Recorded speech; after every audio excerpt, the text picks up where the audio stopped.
All right, so what we'll do is we'll probably have, we'll take a bit of a break. I wonder if we have, if they're able to do morning tea now.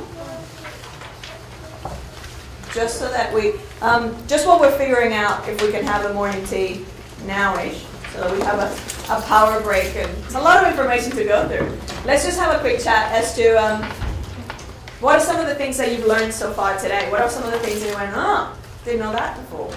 Or something that you feel like you're going to take to the practice? What about from over here? You got a bar fridge? So now you have a lot of information to take back to the practice. And about the leasing, so that's good. And leasing. How much were the data loggers roughly?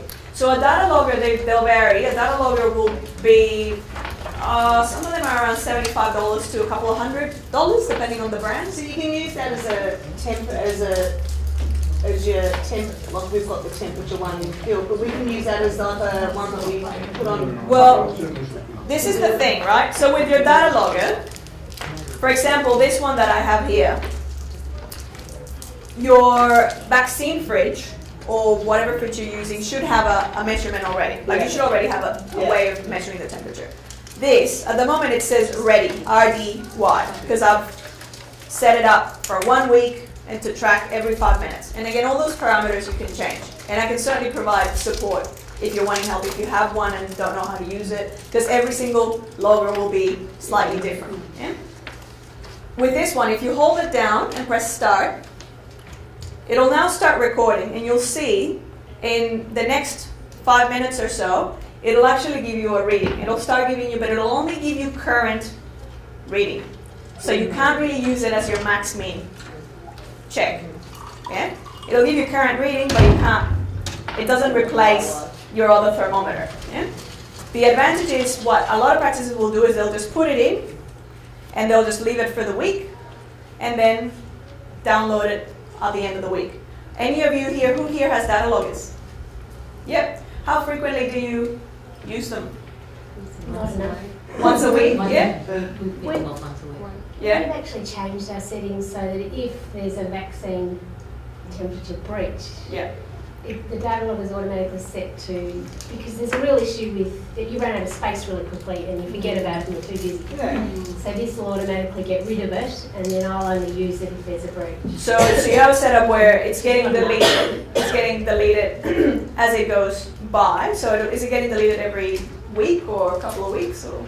It's every month. Every month. Okay. So if within the month you haven't accessed it and you haven't checked for it, it'll just get rid of the old data. Yeah, which is okay. Because again, like they're a backup device. Yeah. It's So only you're. useful if you actually set it to your computer and put it out. Yeah, just by themselves like this, it's not use. It's only really useful once you plug it in and you have a look at that record. Yes. But we had, when you had the division come around doing the data loggers for you, the support with last year, we had them, and we got the report back, and we actually hadn't quite passed it, had been sort of out, and that was a purpose-built vaccine fridge. Yeah.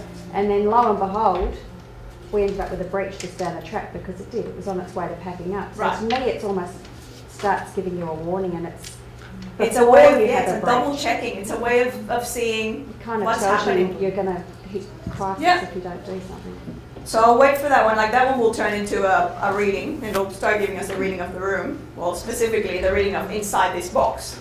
Yeah. Magali, are you recommending that we should do it then, if we have one, to do it monthly, weekly, or? So what we need to do, requirement-wise, we need to do an audit. Yeah, which can be going through that checklist, regardless of whether you have a data logger or not. And that's once a year, so once every 12 months. That's the requirement. What I would recommend is, if you can get a data logger, it's a good idea to have it in there and do, in my practices we do it weekly. So we just do one download weekly, and it's just a double check to see that, yeah, we've been recording temperatures all week. But just that once a week, at the end of the week or at the start of the week on the Monday, it'll often be, we'll check, yeah, everything was fine. It was, obviously you would be prompted by, you can interrupt them. So if you had it reached 17 degrees, and we actually had this, when was it? a few weeks back, it actually reached something like 16 or 17, and the nurse that was there was quite concerned, and she gave me a ring. First thing that I said is download the data logging, let's see how long it was out for. And it had only been out for like 5 minutes. So it was fine. It was okay, let's just close it back down, let's see what could have happened, and let's inform the GPs who were on that day to remember to shut the door and keep it locked, like keep it shut while they're accessing things. Yeah. What I would say is even more important is just having a freestanding, a free-moving thermometer. That will oftentimes be a better way of double checking, also because you can then move that one, take it with you if you're doing offsite, and you're going to need it if you have to go into a cooler or something like that. Are they not yet? Not ready? We might.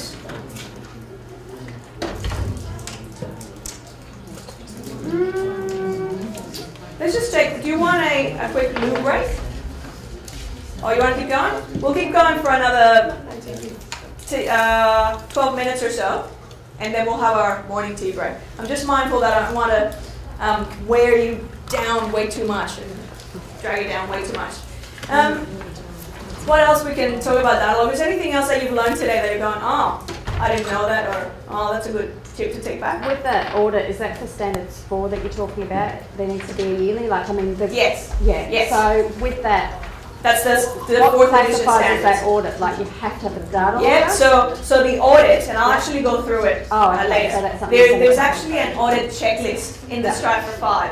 And it just goes through how are you, are all the staff trained? Do we have a policy and procedure in place?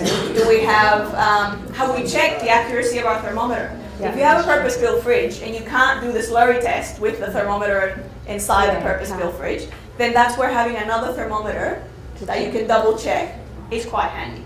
We will be talking about how to pack a cooler as well, because this is one of the things that in the first 3 or 4 years of practice, and I was the main nurse at that practice, I had no idea how to pack a cooler.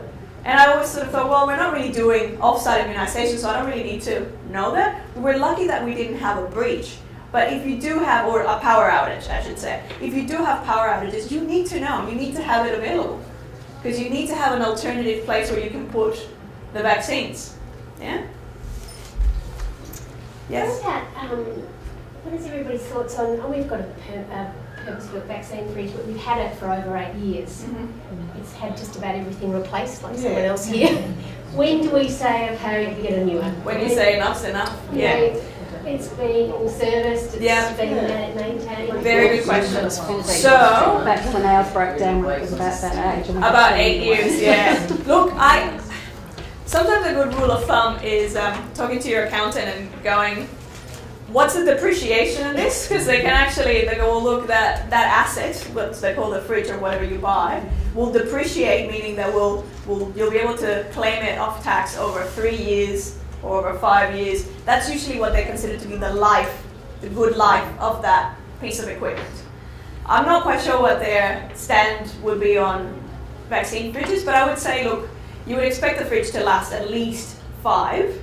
And if you're having the regular maintenance, the yearly maintenance, and it's working fine, not to worry, if it starts sort of showing signs of struggle, then that's where I would start considering. We're looking into the lease option, which I hadn't heard of before, but it makes sense. Leasing a vaccine fridge. Also just to trial it, because your practice may not be ready to commit to have that big purchase, but swap from a bar fridge just to... Yes, it'll get you out of the bar fridge. Because it is, the cost is remarkable, and It's ours has only lasted 3 years, probably. It's also very difficult because you don't see an immediate benefit financially. Yeah, buying a vaccine fridge doesn't bring in money to the practice. No. So it's very difficult to justify to a principal or to the business manager. Because there's not, it's not like, well, if we train a nurse on care plans or health assessments, then that'll bring in money, because they'll be able to do more of those.